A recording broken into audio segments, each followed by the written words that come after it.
Welcome to the Slop Farm. Enjoy the video. You start by installing the software that lets you open Word documents. First, update packages, then install LibreOffice for native editing. It handles docx well.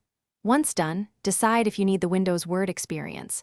If so, install Wine and its 32/60 4-bit libraries.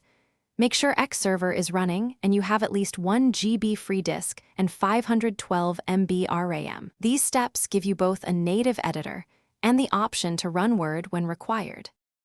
You now open or convert documents. Right-click a docx and choose LibreOffice Writer for quick edits.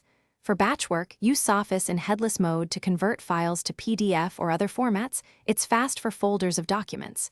If you installed Wine, run the Word installer with Wine setup. EXE, then launch Word using Wine WinWord. EXE, this gives you the native Word UI. Make sure file permissions allow execution, and test one file before processing many to verify formatting. You finish by saving correctly and sharing safely. Choose docx for most recipients and keep a PDF copy when formatting must be preserved. Once done, enable autosave in LibreOffice to avoid data loss and make sure file ownership and permissions are correct before sending.